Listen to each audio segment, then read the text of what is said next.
in superintending what the committee calls corruption and scandals. For instance, financial loss of 2.3 billion invested in West Nile Golf Course, that is recommendation 4 of the committee, page 140, is under finance.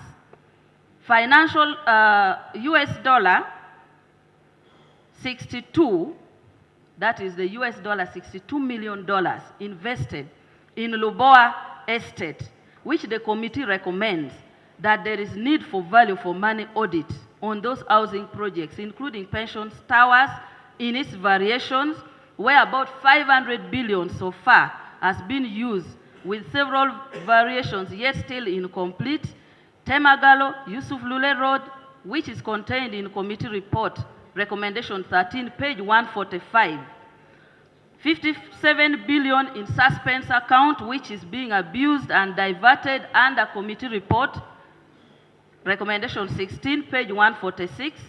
Abuse of authority by former MD in writing of penalties amounting to 31 billion arising out of non-compliance, recommendation 17, page 146 of the committee. NSSF extending unsecured loan of 11.06 billion in 2010 without conducting due diligence on creditworthiness of Uganda clays, which now stands at 24.221 billion, recommendation 18, page 146 to 147. Board members being paid illegal contributions according to the committee of the 10% was approved by the Minister of Finance. That is recommendation 20, page 147 of the report. Inconsistency in Department of Compliance in their internal audit, where defaulting companies who are not complying with NSSF contribution are not being penalized, where 200 billion pending in collections according to NSSF under recommendation 21, page 148.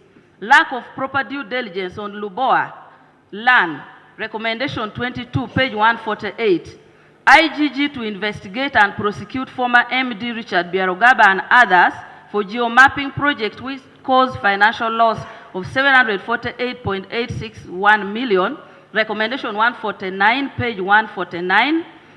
Recommendation, that one is on page 149.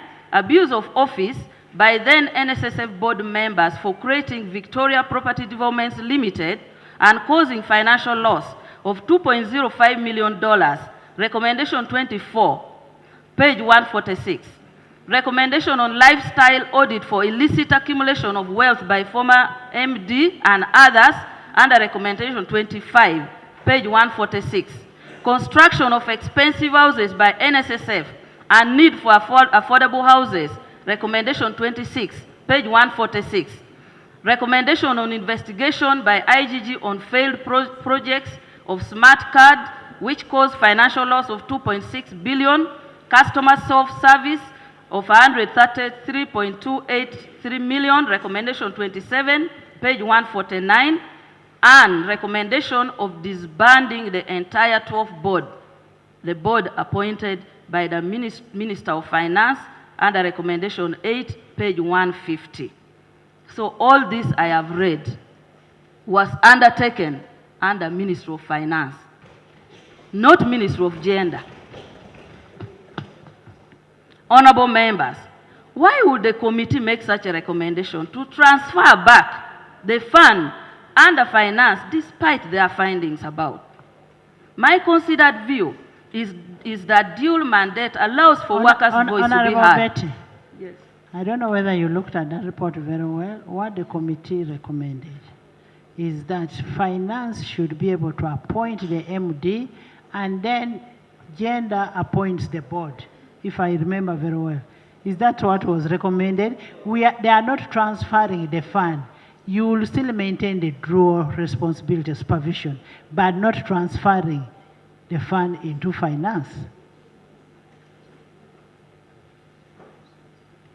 Madam Speaker, this National Social Security Fund Act separates two functions in the Act: operational and labor-related function, and that related to investment, borrowings, and finances.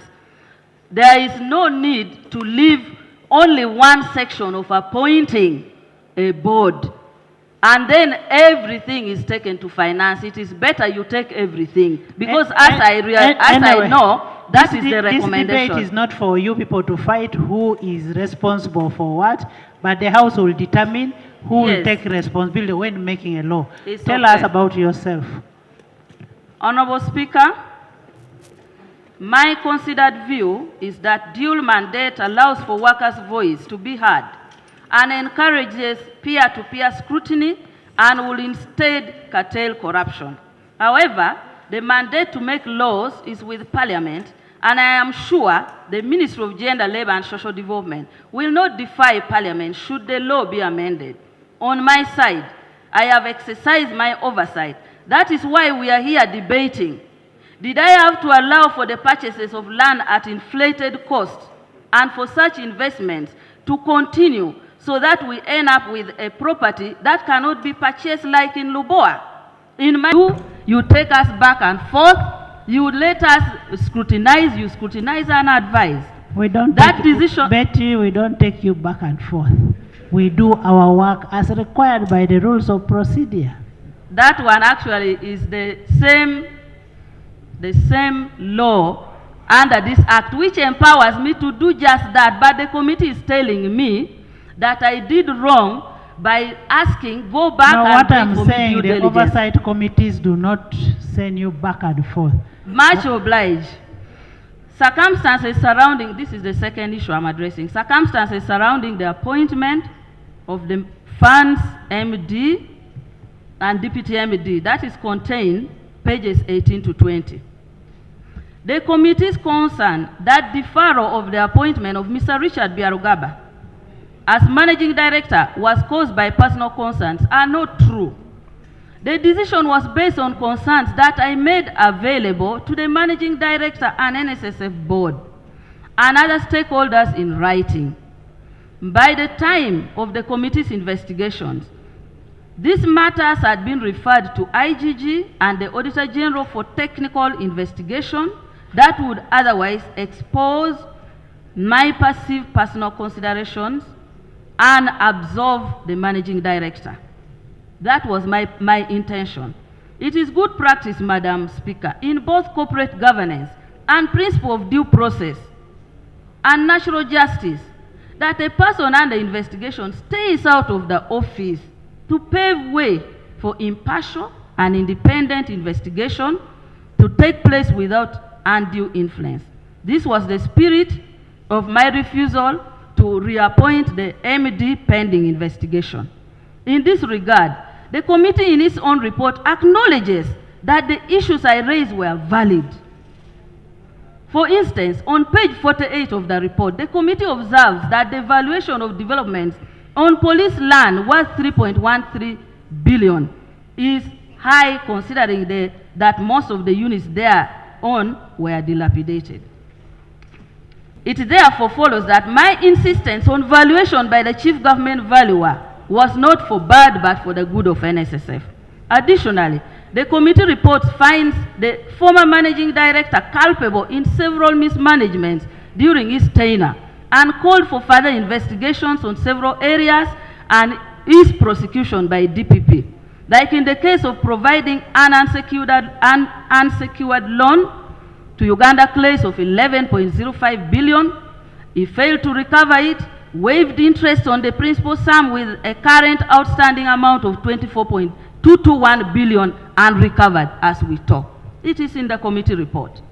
Waiving penalties against non-compliant companies, 31 billion. Waiving mismanagement of several projects, Luboa, pension towers, smart card, geomapping. Mismanagement of suspense account. Corruption in exemption of non-compliant companies, where the committee noted that you are a pay as you earn for such companies that were exempted does not correlate with NSSF contributions. So the committee has absolved me in this one, and I want to thank the committee so much. Number 3, assertion that you're even speaking Langi.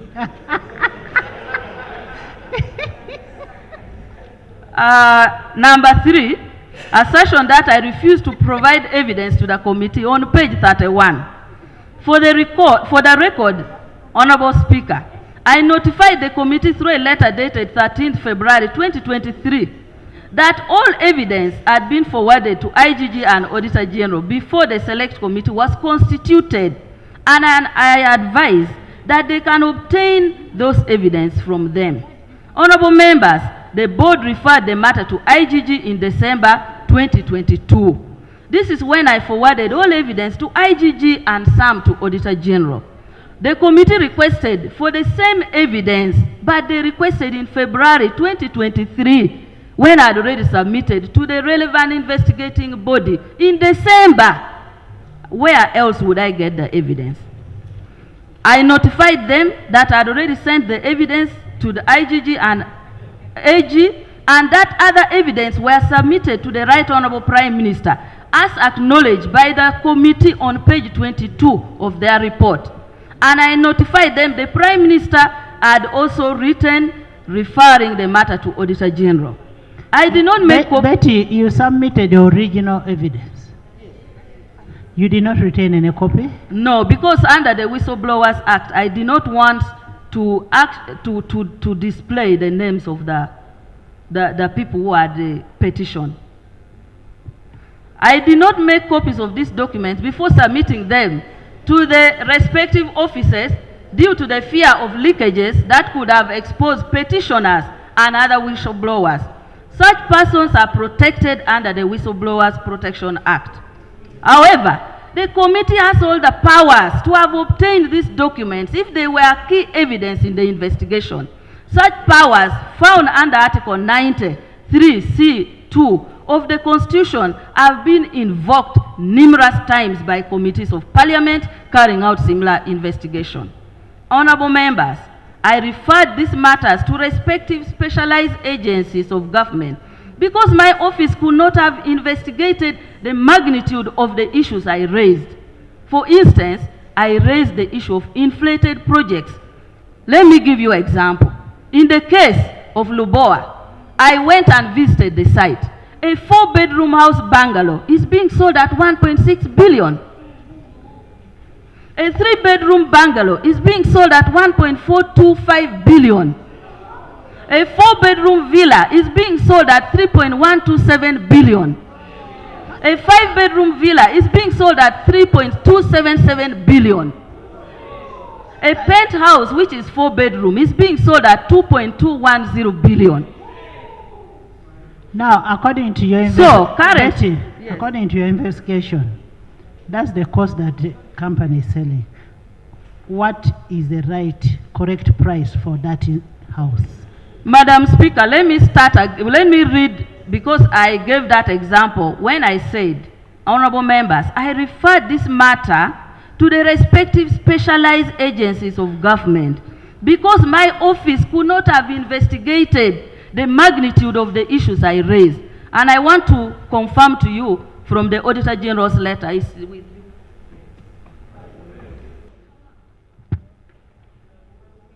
To show you that the magnitude of myself and the committee could not do that work. When I submitted the matter to Auditor General, he replied and said he does not have the capacity to do it. I had a meeting with Honorable Kasaija, and we agreed with Honorable Kasaija that Honorable Kasaija is going to fund money for them to have international audit firm to support Auditor General. And I want to read the letter, and I'm glad in this report they also recommend international audit firm. Let me read the letter from Auditor General. Honorable Betty. Yes. Before you start saying a 4-bedroom bungalow, the amount of 1.6 is high. How much would that house go for, according to you? Right, Honorable Speaker, I have told you that I don't have the capacity. The Constitution gives the Auditor General. Listen, I cannot say it as myself. I cannot. Then you don't castigate the prices which are there if you don't have an alternative. No, right, Honorable Speaker, the reason why I queried as a minister who does overall oversight is for me to be satisfied, because evidence is already there that out of the 307 units, only 3 are on contract. It has never been bought. Honorable Amongi, you did a very good job. We are not saying you did a bad job. You did a good job. But give us an alternative that they are selling this at 1.6 billion. And yet, in actual fact, it would have gone for 1 billion. I would request if there are people here Can who I have are an architecture, accountant? can someone help me, but not me? Because me, I'm speaking Yes, in my Honorable- official capacity. And I Honorable- cannot condemn anyone here Honorable with an Nathan. arbitrary price. Let someone help me. Thank you very much, Madam Speaker. Madam Speaker, the procedure I'm raising, under the Constitution of Uganda, the person entitled to audit is the Auditor General, what is public entities. And in the same Constitution, it allows the Auditor General to appoint auditors who reports to him. And these auditors can be for value for money, environmental auditors, whatever the case.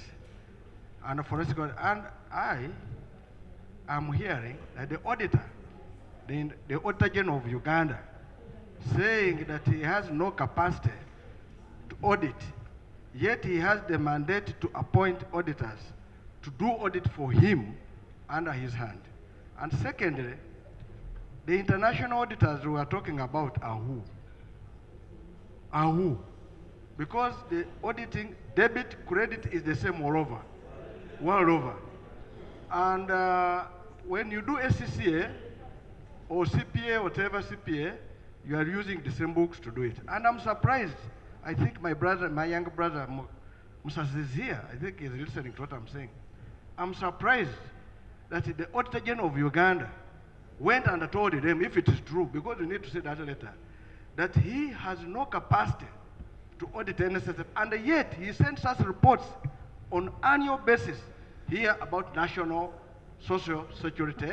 Honorable Nathan, Auditor General's office, or the auditor, is our staff. I don't want him to be misquoted to say he does not have capacity. What the Auditor General is saying,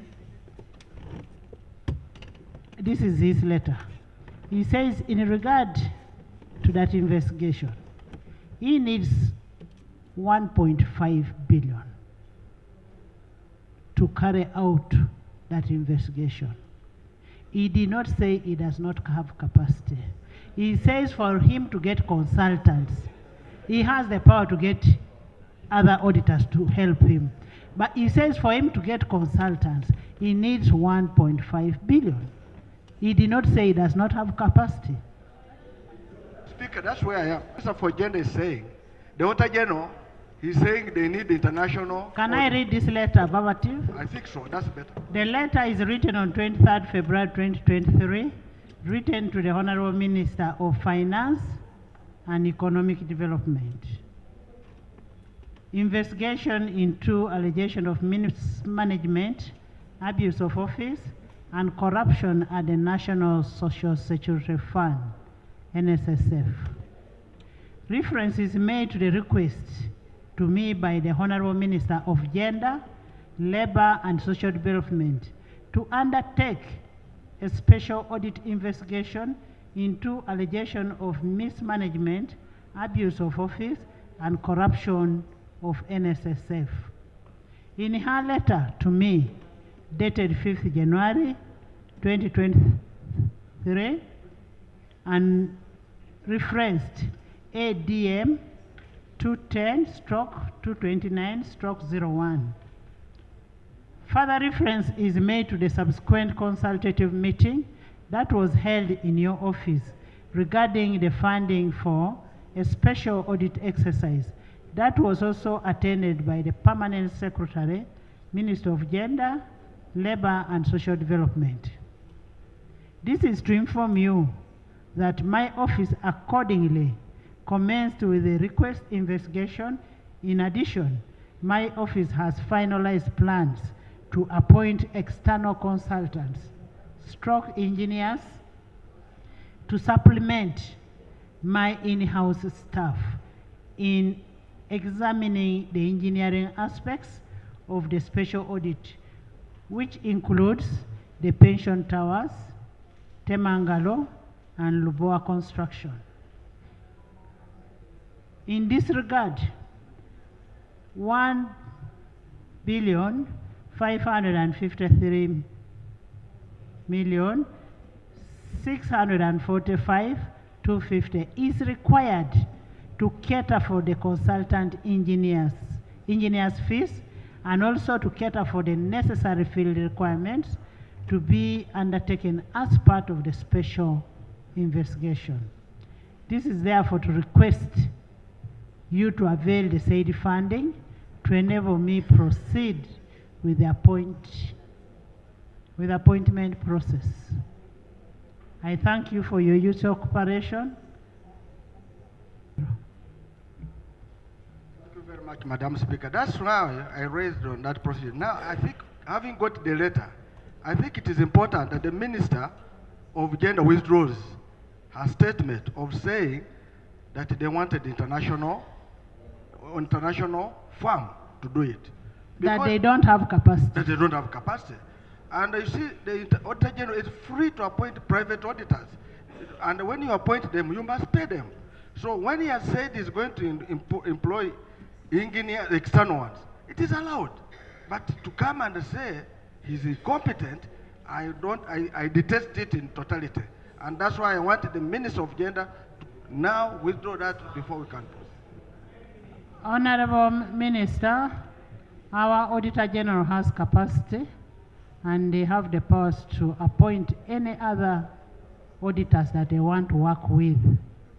Can you withdraw that statement? Right Honorable Speaker, I withdraw the part of having no capacity, but on record in the letter you have written, they requested to appoint... I have not written any letter. Oh, sorry. Let me read as my own evidence, the paragraph which I made reference to. That this is to inform you that my office accordingly commenced with the requested investigation. In addition, my office has finalized plans to appoint external consultant engineers to supplement my in-house staff in examining the engineering aspects of the special audit. So the external auditors, for doing such a magnitude of the work, is what I meant when the Auditor General indicated that in-house technical support is lacking. I beg to lay. When you look at the Audit Act, the auditor has powers. He doesn't even have, you don't even have to query. It's okay, Right Honorable. Then again, Right Honorable, I want, in response to your inquiry on the issue of the cost of housing, I have been sent here by a colleague which says Royal Palms Estate in Butabika. A 5-bedroom house is 780 million.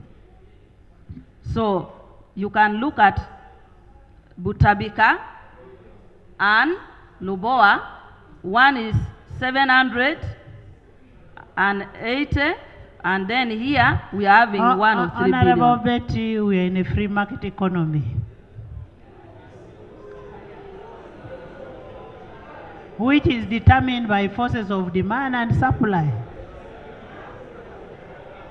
Member, can you go ahead with your statement? This House, in their wisdom, feels that these costs are okay for the savers. That's why this I have no problem. Betty, that's why this House is recommending for a forensic audit on those investments, because we don't believe. Okay. Now we are at par. Such an investigation requires consultant engineers, and therefore, I have already stated that one. I go to number 4. Recommendation that I resign for directing that 6 billion be given to Ministry of Gender, Labor and Social Development, contained in page 141. The committee recommends my resignation based on the allegation that I directed 6 billion to be availed to the Ministry of Gender, Labor and Social Development without appropriation, I would implore members of the House to read my letter attached as annex to the committee report on this matter. Honorable members, Section 29 of the NSSF Act gives only the minister responsible for social security to approve and vary a budget. Section 29(3) states as follows: the minister shall, upon receipt of annual budget or any supplementary budget, approve or disapprove the budget or may approve it subject to such amendment as he or she may deem fit. That is the power I use to amend the NSSF budget and ask for the inclusion of 6 billion for activities within NSSF budget. These activities is not for Ministry of Gender. It is a budget for the fund. I don't have power to make budget and approve budget for my ministry. It is you who approves budget. That exercise I was doing as a minister, approving the budget of NSSF. Right, Honorable Speaker. Similar powers are vested in Parliament under the Public Finance Management Act, which it has always used through the Budget Committee to adjust MDA's budgets and undertake a final appropriation. And Right Honorable Speaker, I want to thank Budget Committee because this year alone, they added for me 7 billion. It was not in my budget. They gave me 2 billion for green jobs. And they gave me 5 billion for National Women Council. I had not come with it. But they asked me, go back. We need this budget for green jobs because it is helping us. That is the same spirit I use. And I will tell you the activities. Honorable colleagues, I've thoroughly read the report of the committee on the 6 billion. I have scrutinized the annexes they have attached. And I have concluded that I have been condemned without evidence, without facts, and without reference to points of law. And I want lawyers in this House to help me with the points of law under Section 29(3). Look,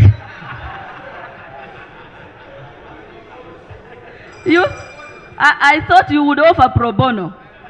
In fact, I'm being victimized, yet I'm the whistleblower. This is because the committee severally, and I want you to listen to this, the committee severally confirmed that I have the power under Section 29 of the NSSF Act to appropriate the NSSF budget.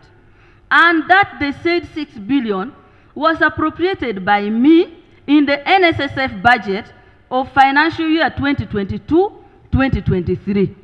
I want you to refer to pages 53 to 54, where the committee says the minister approved this 6 billion in the NSSF budget.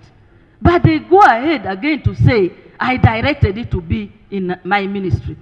Please, can you go to, on your, because I don't want to read mine. I have my committee report here. But please, allow the clerk to bring that page 53 to 54 from the committee report.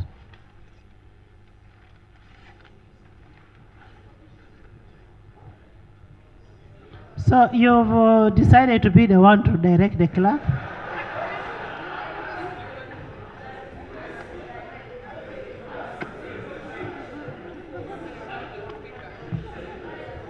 Right, Honorable Speaker, may I request you... Read from what is in the report.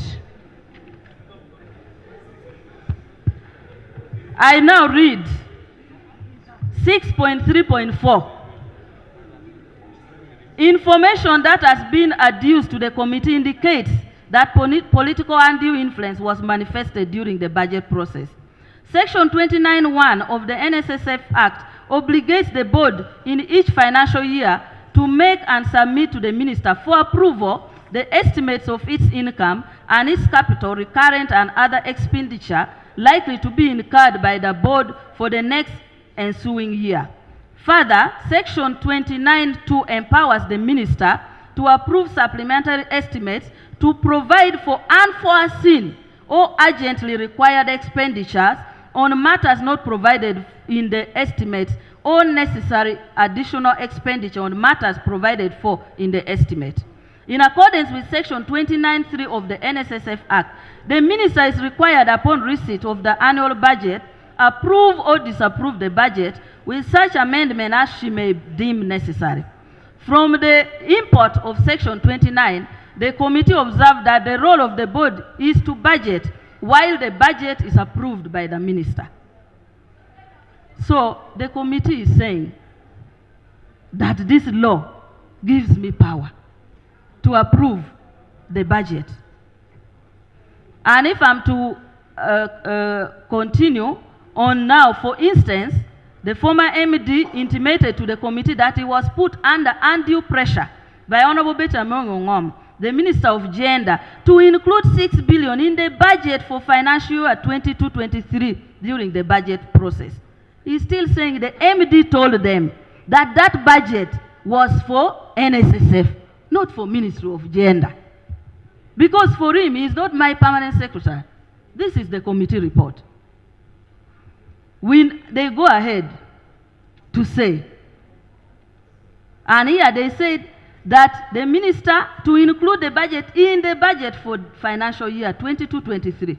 We noted that when the budget was sent to the minister for approval, this is committee saying, we noted that when the budget was sent to the minister for approval, as required in section 29(2) of the NSSF Act, the minister approved. Please underline this. The minister approved it with a rider to the chairman board NSSF to include 6 billion for activities stated in the budget by the minister to include the following priorities. Are we still within your report? We are within the committee report. Yes. Madam, we listened to the committee report. Please make your submission. But Right Honorable Speaker, this is where the committee is saying, I directed money to gender. And here they are saying, I have put the budget. Even part of that money was for Parliament. You need to give us our money. You go to your report. Okay. Finish your report. You will tell us what the 6 billion was meant for. But it's already here in the committee report. Okay. Should I read it? Give us yours. Okay. Let's not do Katemba in the house. No. Let's read the report. This is where, Right Honorable Speaker, the committee has asked me to resign.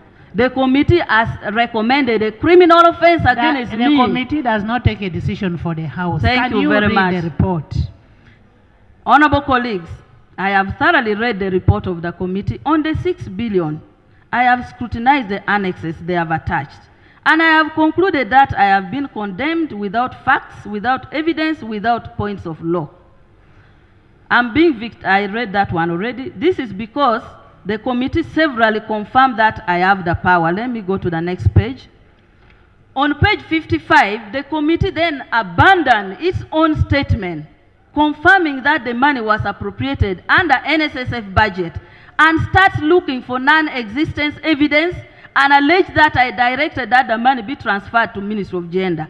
On the same page 55, Annex T, the committee extracted only a wrong section from my famous 19-page letter, which was discussing issues raised in a paper presented by Professor Isali of Makerere University during the board meeting at Kapeka Industrial Park, where we had gone on a study tour. The paper, I've already said the study tour. The paper presented by Professor Isali on the need to prioritize labor issues in the fund activities is what was quoted. The committee deliberately refused to quote the paragraph in the same letter addressing the issue of 6 billion, which referred extensively to that the money is for what the money is supposed to do. Madam Speaker, again, I request the clerk through you to display for me Annex D, E, and P. It's marked D, E, and P. And scroll to page 13 so that members see what my letter was stating about 6 billion. I request.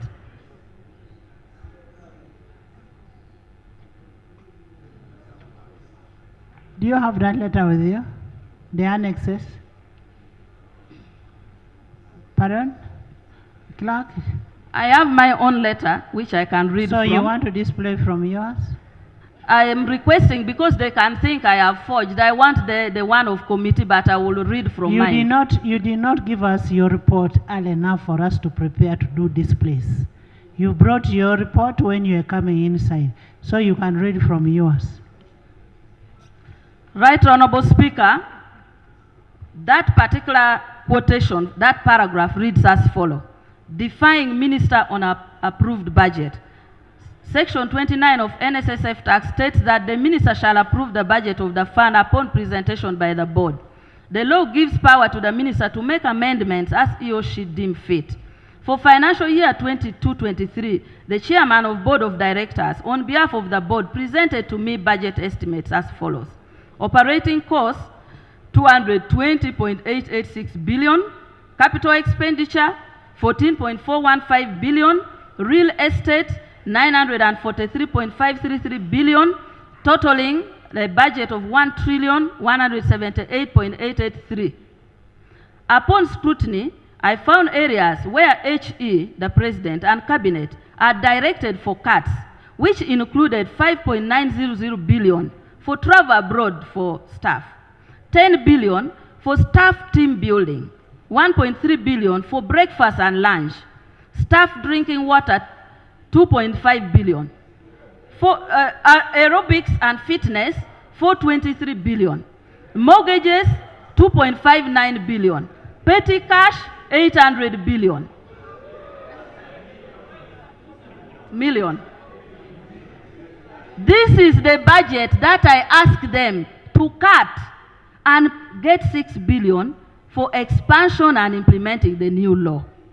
And in this letter, I was saying that he had not done what I had requested through the board. I proceed to say, I also discovered that there was no budget provided for implementing the new provisions of the law, which require that all companies with 1 employee and above must remit their contribution, and introduction of voluntary contribution as per the new law. I then discussed with the board, and we jointly reviewed the budget by reducing the 15 billion on wasteful expenditure on staff as directed by Cabinet, and proposed reallocation of 6 billion for activities to implement the new laws as per the letter to you, Chairman of the board, articulating your transformation agenda. We left 9 billion for staff expenditure. So out of that 15 billion, I said take 6 billion for implementing the new law, remain with 9 billion for staff. And I go to in the letter to say the MD refused to implement the decision of the board and the minister, even with guidance and explanation from the deputy speaker.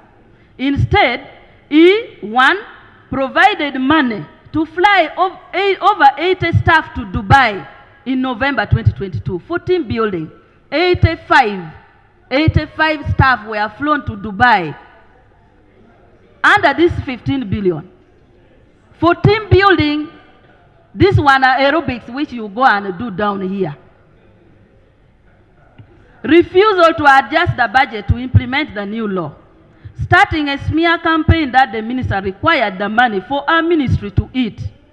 The matter ended with a meeting chaired by Honorable Kasaija with the MD, Minister of State for Finance, Honorable Musa Sizi, UBRA officials from Ministry of Gender, board members, in which the MD apologized for his action. The meeting resolved that the 6 billion activities are within the law, and NSSF should implement it within its activities. However, until this contract expired, the MD had not provided for the money and the activities in NSSF budget despite board approval. The matter was discussed now. This is the content of my letter about 6 billion, which the committee ignored. And let me now show you. From this letter, let me show you the part they go to quote to ask me to resign. It is still in this paragraph, and it states as follows. It's another operative word. Mr. Chairman, the law provides for activities that should be implemented by the minister. This law does not give the mandate to the MD on contributions and all that, it is the Minister of Social Security. He does my delegated work. So I am saying, Mr. Chairman, the law provides for activities that should be implemented by the minister. How then will I execute those duties if the MD is not willing to support the Ministry of Labor? How do you intend to handle that? This is the only extract the committee removes from this old thing I've talked about. I want you to know and to see whether there was really... Honorable members, listen to the report. I can see machineries clapping. Don't do accountability here. We are talking about savers' money. Where was the 6 billion going? What was it going to do? That's what we need to know. And that is what I wanted to read from the committee report. Don't make your accountability in the House.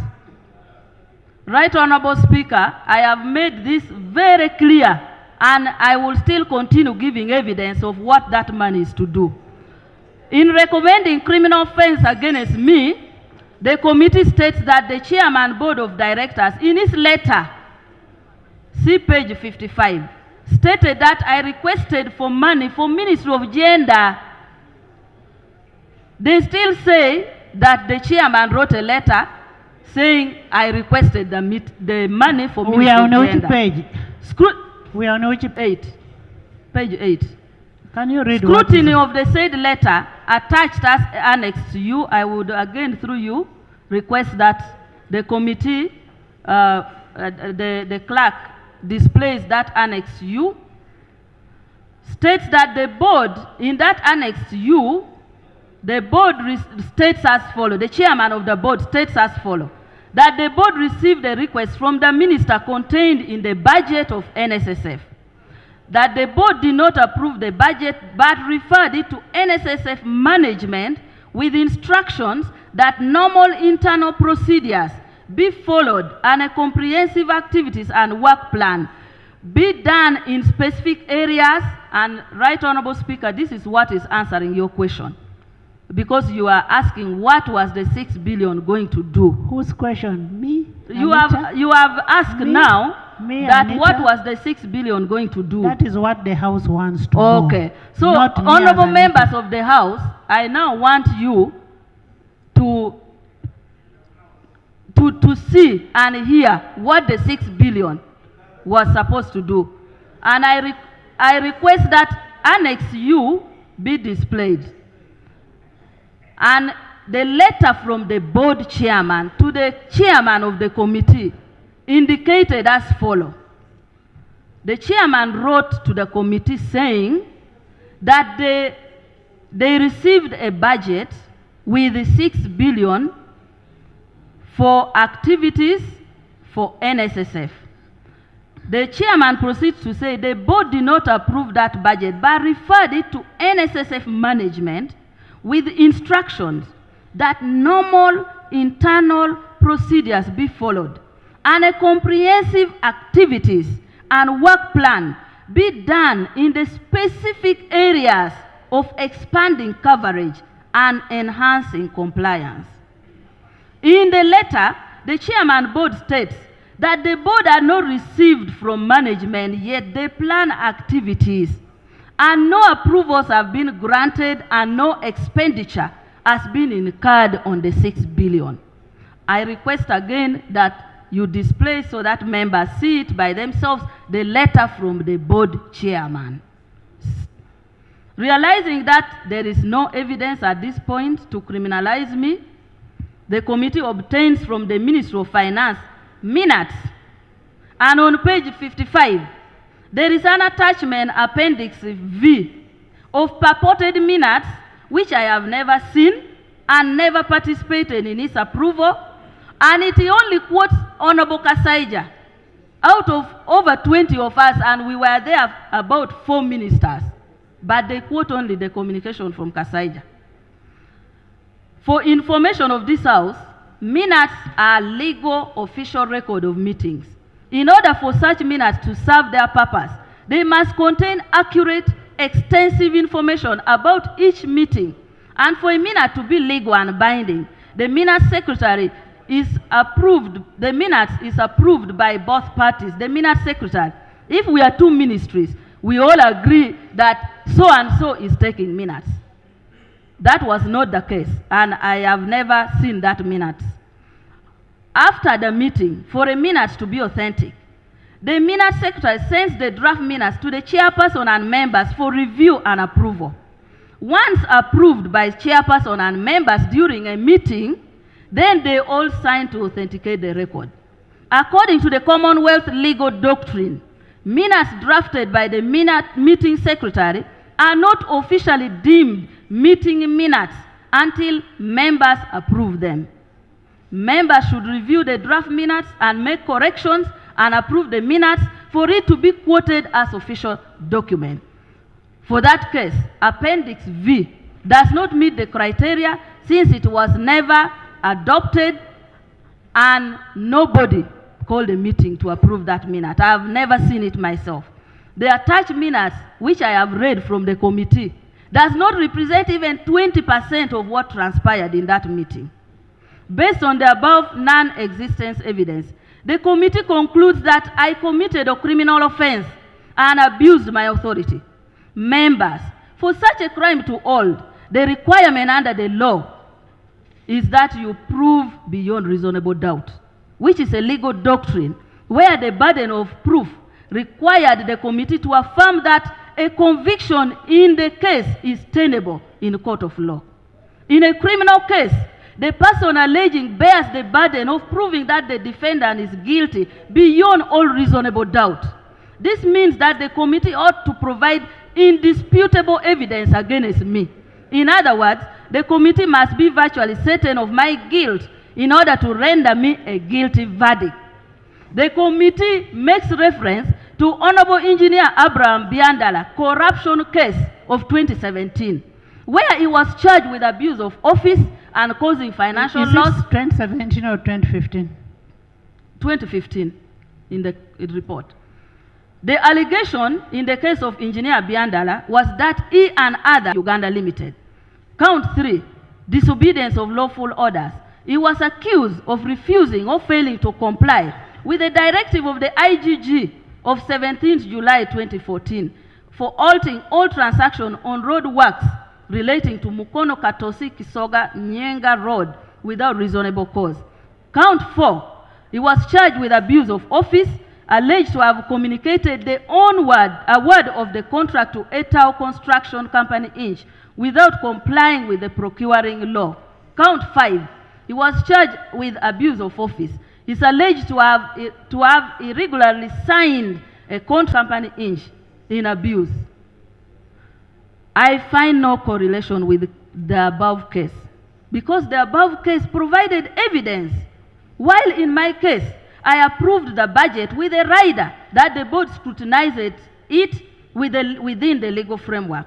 No money was lost, no payments have been made, and a letter by the chairman board to the chair of the committee indicates that the board authorized the management to undertake due process before they can approve the budget as a board. And when management appeared before the committee, management notified the committee that they are undertaking the work plan. Honorable members, the committee report does not meet the standard required in proving the case against me beyond reasonable doubt. Under the Penal Code, Section 132, both the act of offering false evidence and that of preparing false evidence make up a crime. The report is characterized by criminal intent against me, and they have knowingly prepared a case against me without presenting evidence against me. And I hope this House will save the integrity of this Parliament, which I am a proud member of. The conclusion of the committee report recommending that I resign because I purportedly directed that the 6 billion is sent to my ministry is false. I cannot resign based on falsehood. My letter was not a directive. The spirit of that letter was the exercise of ministerial power under Section 29(3) of the NSSF Act, and the committee has agreed with me in their report. I implore the House to have this particular section of the law interpreted by the Attorney General to guide objective debate on this matter.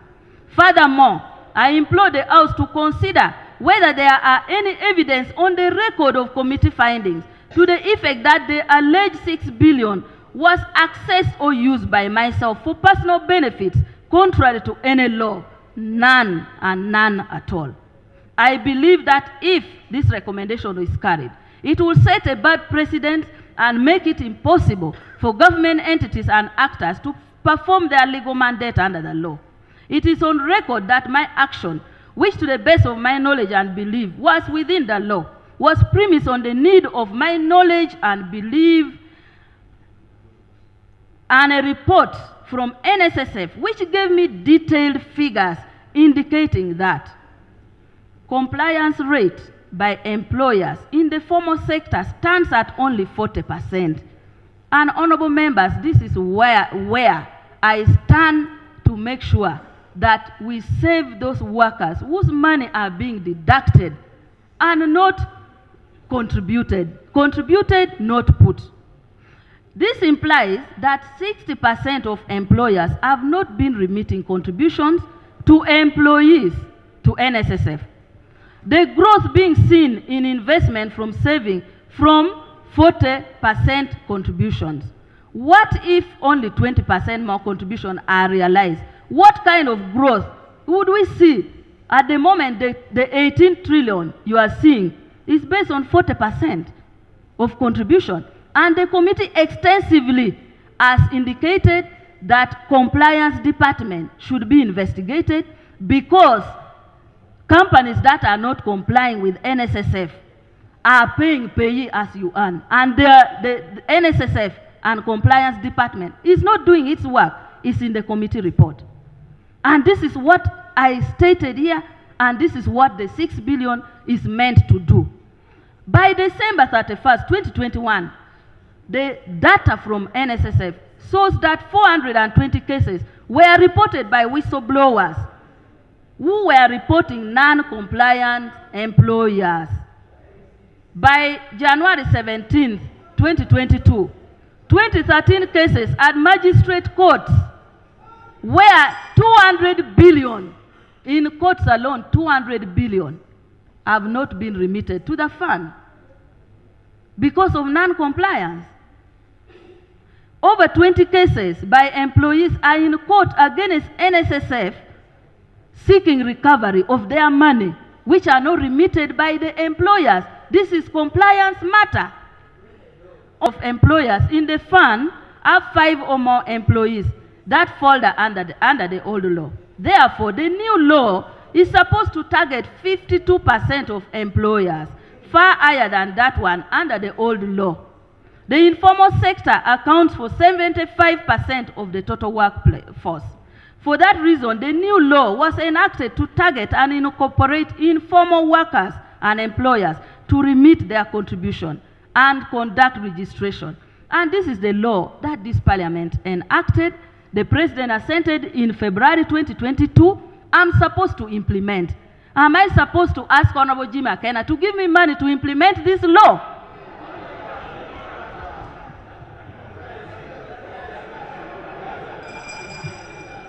Honorable members, the proposal contained in the now controversial 6 billion was to address the new law which is to be implemented in partnership with stakeholders to support us in driving and scaling up communication between employers and employees. And these partners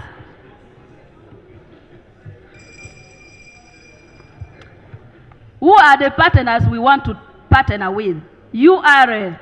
And I'm glad that the committee has indicated that the payee with URA does not correspond with NSSF.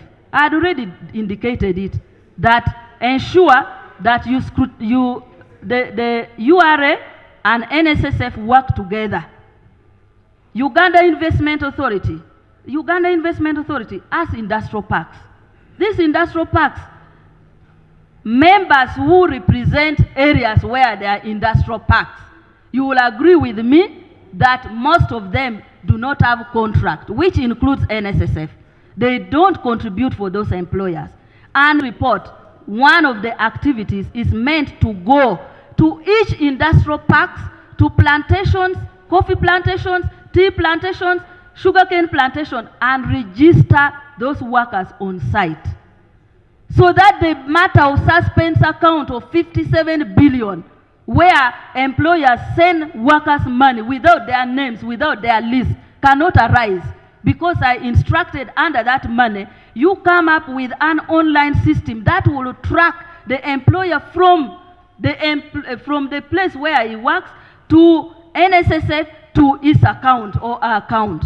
That is what I had proposed. And in this, we want to work with Uganda Investment Authority. We want to work with government MDAs because registration of businesses is by URSB.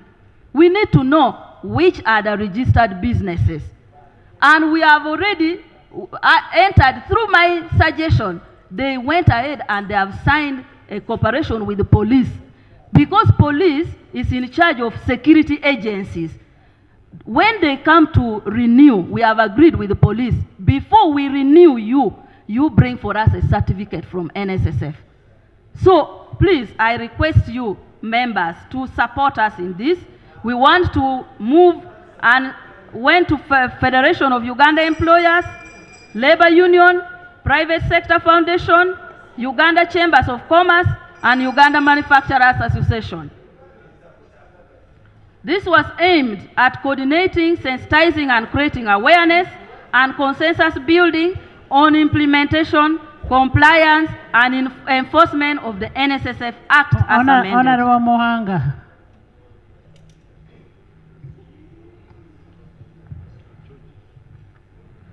None of these activities add any personal benefits to me. In fact, judging from the committee report, the strategy to be implemented by the 6 billion is a necessity. Example, page 148, recommendation 21. The committee recommends lifestyle audit for the entire Department of Compliance because defaulting companies exempted are suspicious and NSSF contributions are inconsistent with the pay as you earn of URA. I further propose activities under the 6 billion to conduct massive on-site registration of workers, to set up an online system to track workers' NSSF contribution until it has reached their accounts, to avoid workers' money being kept illegally in suspense account. The committee is acknowledging under recommendation 22, page 148, that the entire Department of Compliance be investigated by IGG. Honorable members, note that opposition to the 6 billion was to block open registration in Industrial Park because the former MD has been protecting a number of companies who are contributing less than 30% of the workers they're employing. The ongoing investigation will shock many people. Return of NSSF to Ministry of Finance. The report recommends that the fund be returned back to Ministry of Finance due to issues arising from dual supervision. Honorable members, the Ministry of Gender upholds the interests of workers and laborers, your sons and daughters toiling in the fields, and those who have retired and should be taken care of thereafter. For avoidance of doubt, the reason for this investigation is the oversight exercise by my ministry. I queried operating budget, including bonuses, which the committee has indicated in their report. I queried flying 85 staff to Dubai for team building, and the committee agreed with me on page 145. I queried expenditure on suspense account and how it's being abused. The committee agreed with me on page 146, number 16. I queried non-compliance, which has resulted to uncollected 200 billion by NSSF and dubious exemption to several companies. The committee agreed with me on page 146, recommendation 17. I deferred appointment of former MD for allegations of receiving kickbacks and listed companies through which such monies were passed, including alleged offshore banks, for investigation by IGG. On page 149, recommendation number 25, the committee makes similar recommendation. I raised the issue of inflated costs of housing estate constructed by NSSF in my letter for deferral, the committee makes similar recommendation on page 149, recommendation 26. Rejecting 400 billion for purchasing land, which add no value. On page 17, the committee faults me for rejecting a budget of 400 billion. Honorable both. Oh. Has that young man chased you away from there? You can't chase away ministers.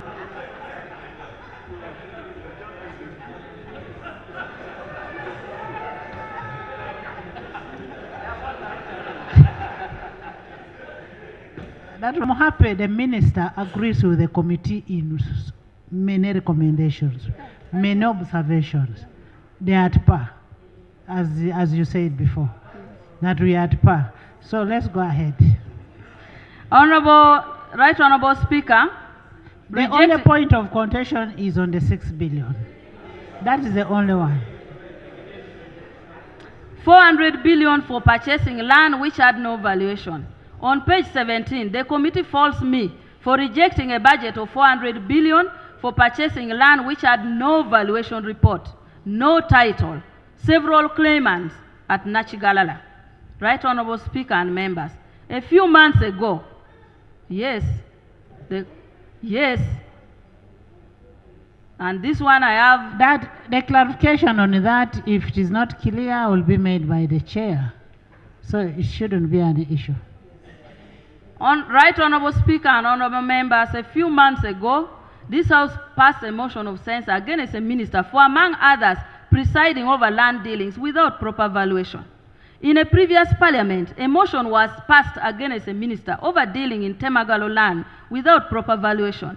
Today, me, a minister, is being faulted for asking for proper valuation of land before putting it in the budget, before transactions are concluded.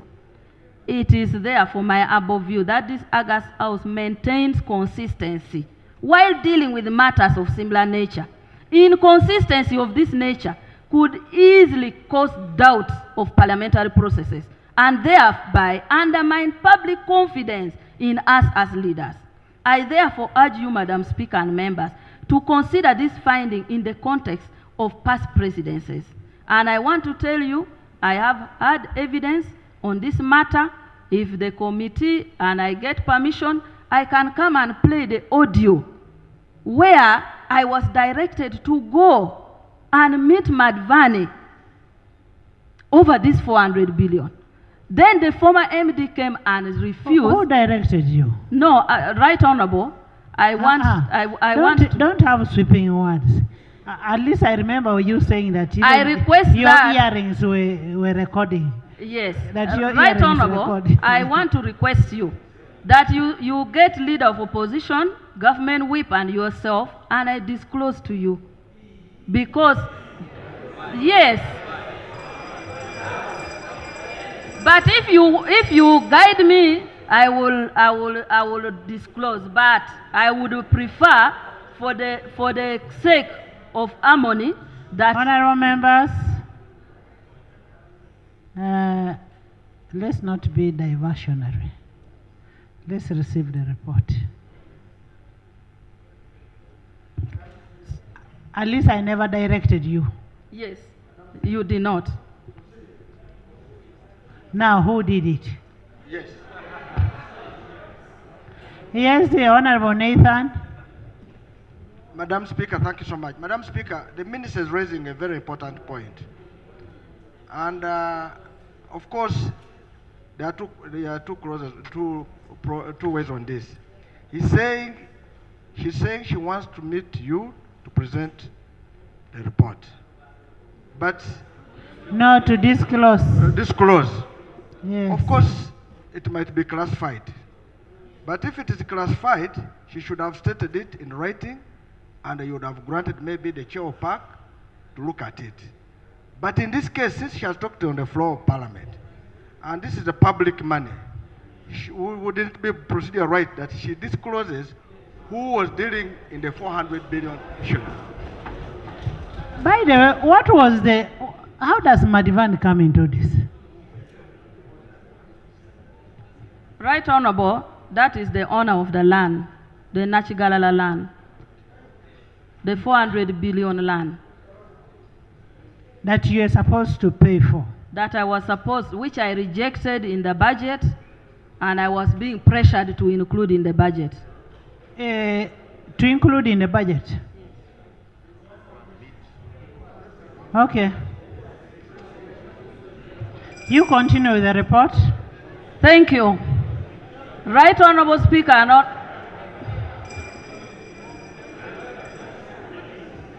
Yes. To be fair to our minister, you see, We are going to get that information. yeah, Madam Speaker, you see, criminals can use their tactics to blackmail others. And the minister might be being blackmailed, and that's why you see us on our neck.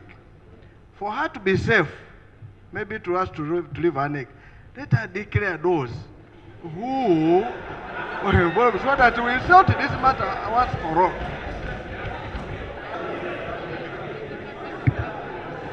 Honorable members, from what I heard that day and from what I have read, the minister is not being faulted over the 400.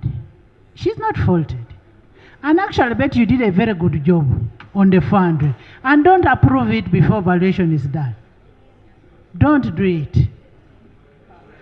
Even the ownership must be established because there are fights on that land. You're not faulted for that. Yes. Yes, sir. Thank you, Right Honorable Speaker. I'm rising on procedural matter. Right Honorable Speaker, I want to draw the attention of members of Parliament to Rule 55, which says a member may explain a matter of personal nature, but no controversial matter may be brought in the explanation, nor any debate arise upon it. Therefore, Right Honorable Speaker, I think we need to be guided by this provision that whatever we are being given, we should scrutinize it and debate it. Anything which is controversial that should not attract debate should not be brought on the floor at this moment because it will mess all of us up. Thank you. For the matter in regard to 400 billion is not a matter of contention. You're doing a good job. I don't even see how you should accuse anybody for telling you to go to Madivani. If they told you to go to Madivani, I mean, it was courtesy. They didn't tell you go and sell the land to Madivani. That is not a matter of contention.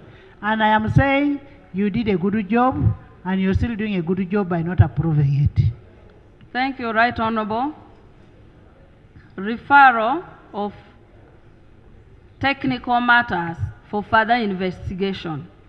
The committee and I are in agreement on this matter, and I already referred several of the issues to the IGG and Auditor General. The following recommendations of the committee are therefore in consonance with my action. Page 141, recommendation 6, referred to IGG by the committee. Page 142, recommendation 8, the committee refers it to IGG. Page 143, recommendation 9, referred to DPP. Page 144, recommendation 11, referred to IGG. Page 144, recommendation 12, referred to DPP. Page 145, recommendation 13 and 14, referred to IGG and DPP. So I agree with the committee on all this referral. Conclusion. The report findings that I caused the unnecessary scandals currently under investigation at the NSSF due to dual supervision mandate is false. The said scandals emanated from activities that started before the amendment of NSSF Act in 2022 and before I became a supervising minister. And to let this matter, members, I started supervising this fund last year in February. That is when I started supervision. All the issues in the report is done under finance. But why did the committee not even put any recommendation on finance? Why?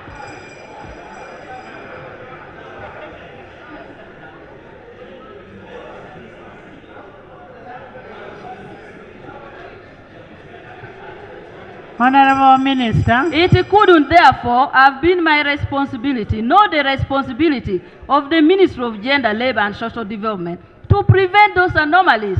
How would I have prevented it when I was not supervising the fund? To the contrary, it is my ministry that raised the red flags that have led to investigation by both IGG, Auditor General, and this Parliament. Why am I being victimized? I want to know. I am relieved that the committee has absolved me of the perception that I acted in bad faith to defer the recommendation of the board to reappoint the MD and Deputy MD. As you may have noted in the committee's conclusion on page 150 of the report, the committee is recommending the disbandment of the entire board for failure to exercise its function. To the best of my knowledge and belief, all action in relations to the board was appointed by Honorable Kasaija. But the committee kept on telling me, why did you appoint so and so? Why did you appoint so and so?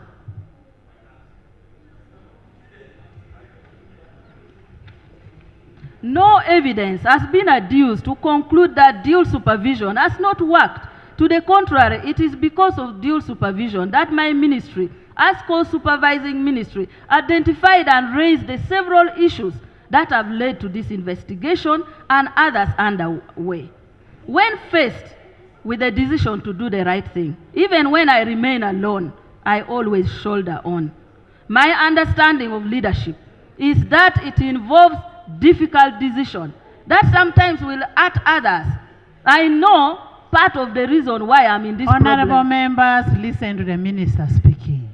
Part of the reason why I'm in these problems is because some people feel that I did not appoint the former MD, whom maybe it's their relative or it's their friend, but I have a leadership responsibility.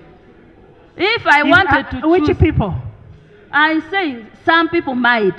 I'm saying some people might, but I'm also... Is that what you want to reflect in this answer?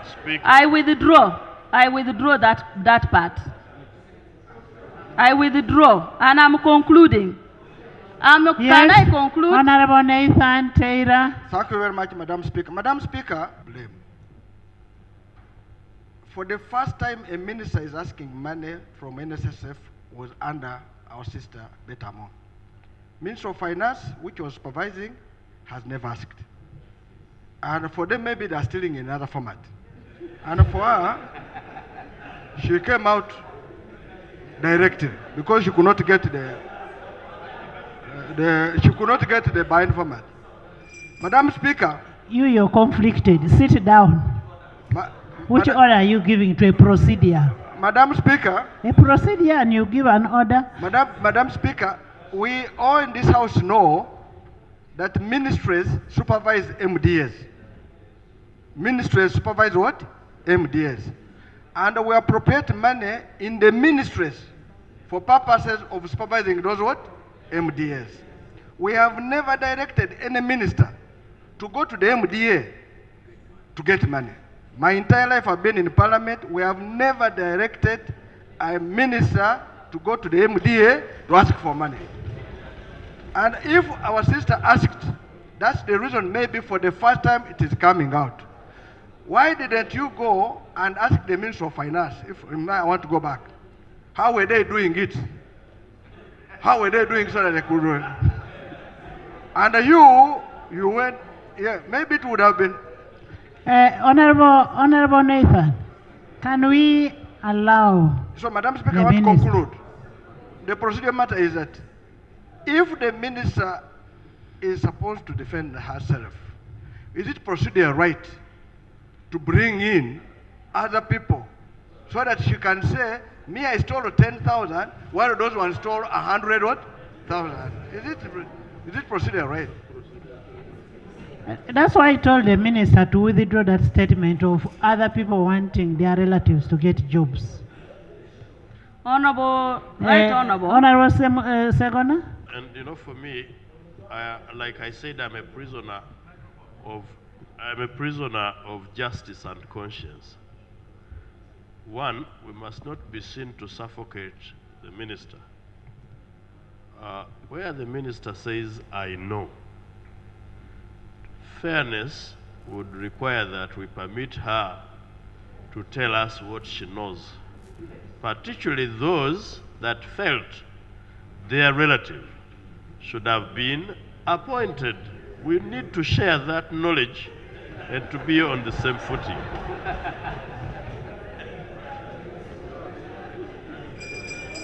Honorable Minister, you've heard from Honorable Segona, since fairness demands that you should be freed from that burden.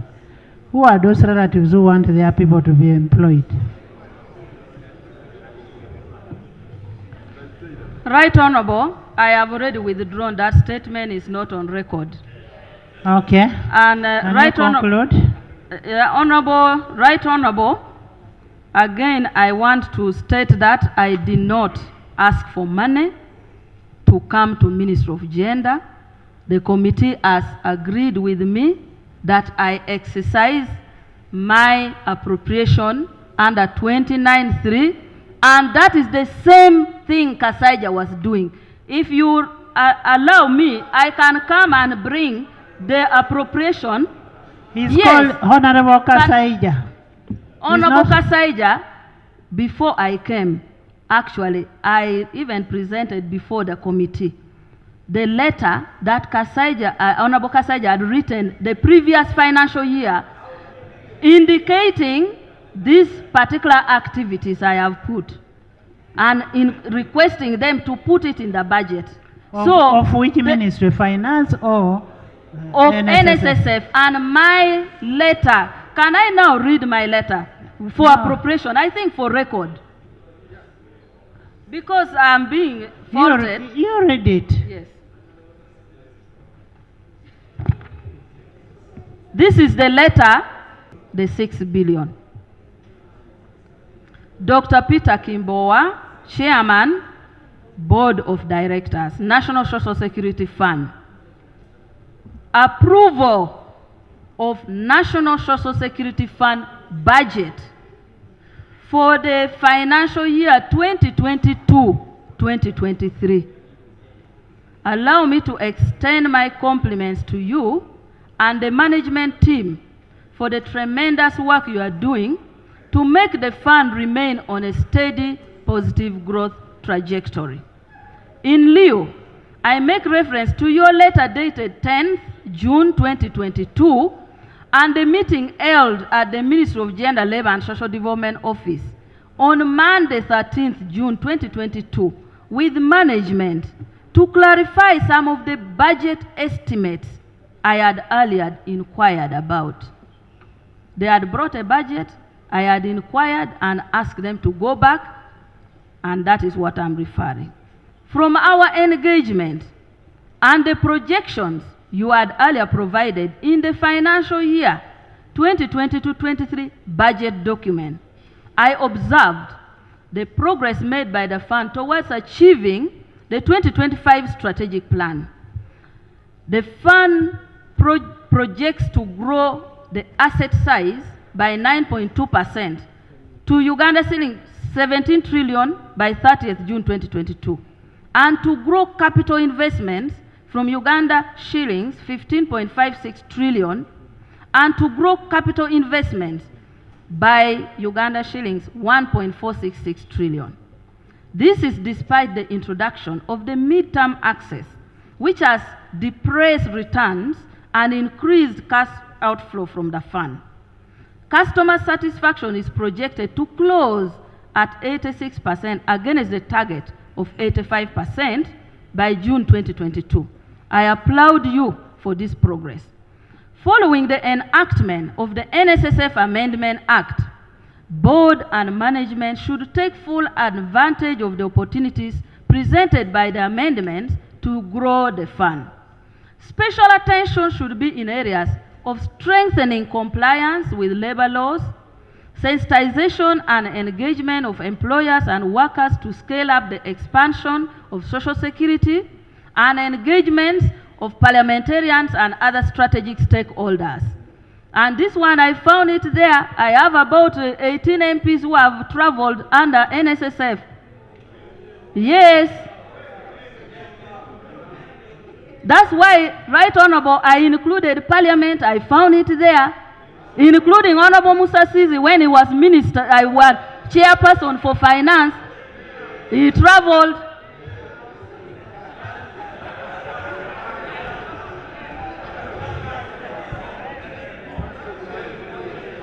I continue.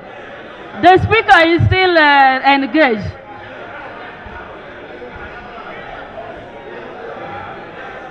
Honorable members, that is the so-called Malaysia trip. Honorable Malaysia Musa and Sisi Ghana. was the chairperson of finance committee at that time, and that was the 9th Parliament. It must be 9th or 10th Parliament. Yes, we got information to that effect, and we cannot take action in the 11th Parliament. But what we've done, we've written to all chairpersons of committees never to solicit money from MDS. And we've written to the PSS, the permanent secretaries, not to give money to members of Parliament to travel out. We have money, we budget for the money for travels. Yes, yes. Madam Speaker, listen. Madam Speaker, the Speaker of Parliament, by then, wrote a letter nominating people who are going to where? To Malaysia. And in that going to Malaysia had even legal people. People from legal, people from, and that time it was where we were saying we should liberalize the pension sector. And when the Speaker sent us, I was among those who went to Malaysia. Yes, no. Listen, we are among those who went to Malaysia, and our tickets were provided here, and we went. So, listen to me, that's what I'm saying. So, if the Speaker directed that, and Musa was the chair, I don't think there was any... Honorable members, let's look at the facts. The issue of Malaysia, of the travels, are diversionary. Let's look at what was the money, the 6 billion. What did it do? Yes, Sechi. Much, Right Honorable Speaker. Right Honorable Speaker, I've been listening in. Yes, Sechi. To a statement of the Minister. However, Madam Speaker and Honorable members, Minister, I wish you could listen to Sechi. Right Honorable Speaker and members, I'm getting confused and failing to understand at what stage we are. Because when issues are being raised, and in this case, my very good friend, Honorable Amongi, when being asked about where the Committee of Parliament faulted her, and each and every time, the response is even other ministers, even other members of Parliament. Right, Honorable Speaker, is that intended to blackmail this House? If indeed there are members who failed or ministers who failed, let that be. Let them be handled in their respective capacities for the culpability they have on this matter. But Right Honorable Speaker, two wrongs do not make a right. And she should know it very well that whether there was a mistake in the past before she assumed office, she shouldn't be seen to be doing a similar or even a worse off action to the detriment of the workers of this country. Are we procedurally moving right, Honorable Speaker?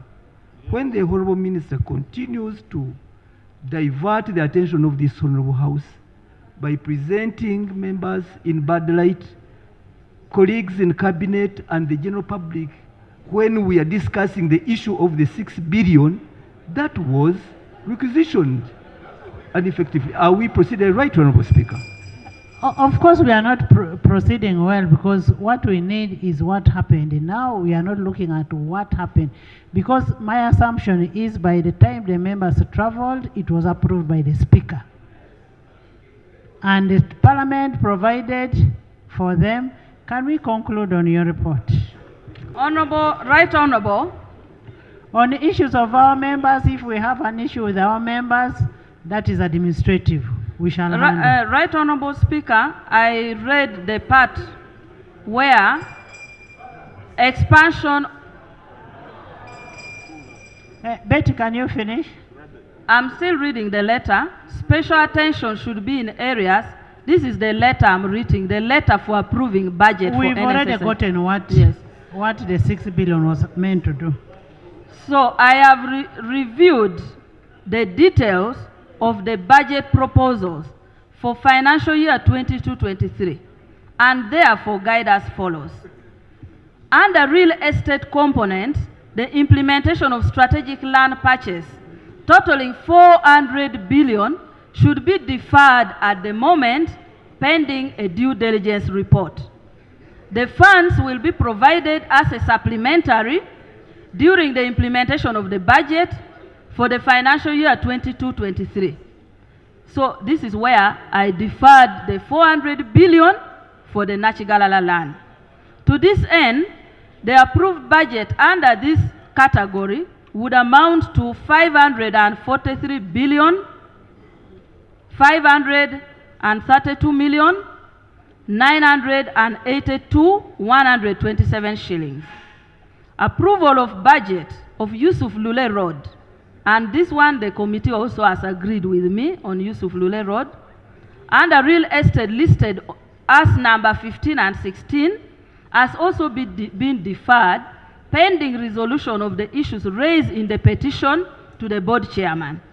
I shall authorize its pending after resolution of the issues. I shall, however, provide its figure in the total appropriation in the budget with the hope that the issues shall be resolved on the basis of consensus and within the PPDA legal framework. On the account of the projected satisfactory performance for financial year 21-22, June 2022, the funds plan activities for financial year 22-23, I hereby approve the budget as follows. Budget category. Operating budget, 220 billion 885 834 375. Capital budget, 1 trillion 646 760 515 312. Fixed income, 400 billion. This is the money from the land which I put in fixed income. Total approved budget, 2 trillion 267 646 359 687. NB, from our discussion, the 400 billion is being reallocated from the capital investment in real estate to fixed income pending the finalization of due diligence activities on the strategic land purchase. As discussed, and this is the budget for the 6 billion, as discussed, to achieve our objective of expanding collections of contributions from workers through collaboration with key stakeholders, as agreed in our meeting, provide an allocation of 6 billion from operating budget of shillings 220 billion 885 834 7375 to cater for the following key priorities: undertaking budget monitoring, oversight, key activities of fund, diaspora mobilization to fund voluntary savings under the fund, media engagement, benchmarking for skills development, development and deployment of an online application for tracking non-compliance of employers and lodging online complaints by employees on non-compliance in remitting employees' contribution to the fund. Strengthening inspection and compliance of the implementation of the National Social Security Fund Act by employers in respect to contribution through peer-to-peer enforcement and technical support to employees on standardization of contracts for workers to incorporate NSSF contribution. I put because of the fact that I was told the fund supports members of parliament in benchmarking. Federation of Uganda Employers Association, Private Sector Foundation. Honorable Betty, Honorable Betty. But I am reading my letter. Should I not Honorable read? Betty, that is the wrong assertion. We budget for members of parliament under the Parliamentary Commission. Now you have told me, Right Honorable Speaker, I now take that you have really clarified on this matter. But it is in my letter. Members of parliament You got- are not beneficiaries of any legality or from any MDA. You have The no, you 11th have, parliament is not a beneficiary. Right Honorable, I take your guidance that you have guided all MDAs and executive I have actually not to written do to that. them. Okay. So my letter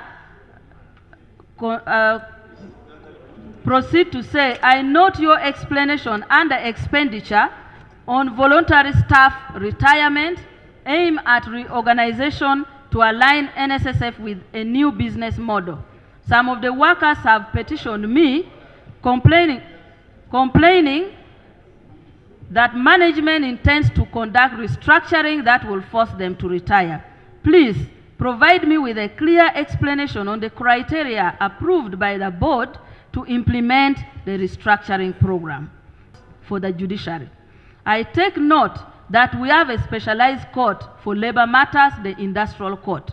I would like you to provide me with a clear rationale for this arrangement before any funds are spent on this project.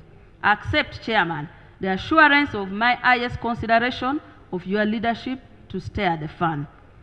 And I copy to Ministry of Finance, the Minister of Finance, Minister of State for Labor and Industrial Relations, that approved the budget, and it is this instrument that NSSF is operating under. And I have stated the 6 billion and its activities as approved in the budget. With I beg to Leo. with exclusion of parliament.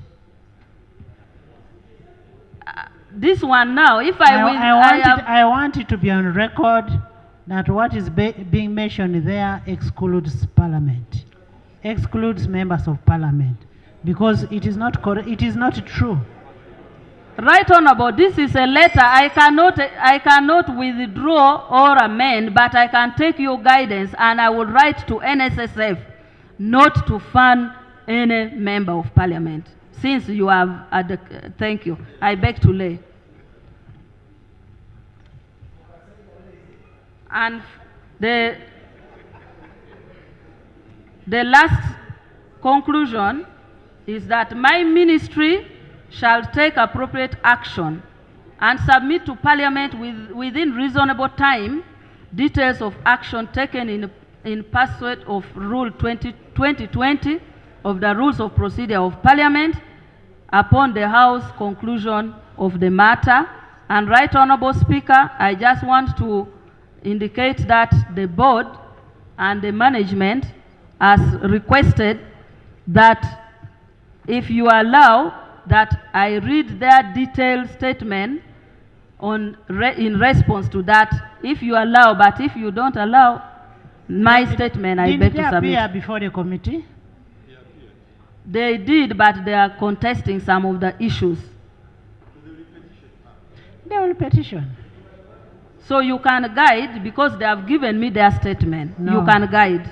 That's not how Parliament operates. So we are going to invite everybody who appeared before the committee to the House. Honorable members, you've heard, and we debated on this report for over 3 hours. We debated on it. Can we hear from the chair on the contention? No, you are among them who was supposed to. Can we get your clarification before we bring the chair?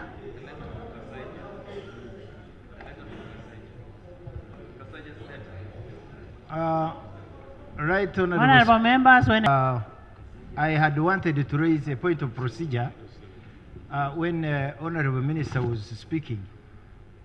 For us, we are interested in the 6 billion. She goes ahead to say some ministers, including Honorable Matia Kasaija, Minister for Finance, has been asking this money. Some of this, she has been using the process. Like she read a letter. In what circumstances did she refer to Honorable Matia Kasaija as a person who normally also partakes about of this money? Betty, That's what she said. Right, and then you respond at once. Because I want to understand under what circumstances. There is a statement which was made by Honorable Betty. Yes. That the previous minister leadership used also to ask for money for management of NSSF. For me, that is what I am interested in. Under what circumstances did she refer to Honorable Matia Kasaija, who is not in the house to defend himself?